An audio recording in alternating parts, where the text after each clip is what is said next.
यवतमाळ जिल्ह्यातील नवीन घडामोडी पाहण्यासाठी आजच आमचा MH29 मीडिया या चॅनलला यूट्यूबवर सबस्क्राईब करा आणि बेल आयकॉनला प्रेस करा. MH29 मीडिया, बातमी आपल्या गावाची. देवगाव येथे श्रीमद भागवत सप्ताहाचं आयोजन. तालुक्यातील देवगाव येथे 19 मार्च ते 26 मार्च पर्यंत भगवान मुंगसाजी माऊली यांच्या प्रगट दिन सोहळ्यानिमित्त हरिभक्तपरायण शुभम महाराज कुडवे पंढरपूर यांच्या अमृतमय वाणीतून दररोज दुपारी 1 ते सायंकाळी 5 वाजेपर्यंत श्रीमद भागवत संगीतमय जीवनामृत कथा तथा ज्ञानयज्ञाचं आयोजन मुंगसाजी महाराज संस्था देवगाव यांच्या वतीनं करण्यात आलं असून या संधीचा लाभ श्रोत्यांनी घेण्याचं आवाहन आयोजकांनी केलं आहे.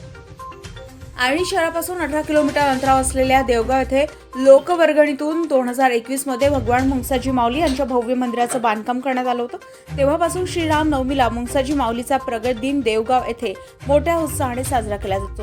दरम्यान दरवर्षीप्रमाणे यावर्षी सुद्धा श्री मुंगसाजी महाराज संस्थांच्या वतीनं श्रीमद भागवत संगीतमय जीवनामृत कथा तथा ज्ञान यज्ञाचं आयोजन केलंय. हरिभक्तपरायण शुभम कडवे महाराज पंढरपूर यांच्या अमृतमय वाणीतून कथन करण्यात येणार आहे. दरम्यान या सप्ताहात भजन, कीर्तन, हरिपाठ व विविध सामाजिक व समाज प्रबोधनपर कार्यक्रमांचं आयोजन देखील करण्यात आलं असून या संधीचा भक्तांनी व श्रोत्यांनी लाभ घेण्याचं आवाहन आयोजकांनी केलं आहे. MH29 मीडियासाठी इरफान रजा, प्रशिक मुळेश्वर, आर्णी.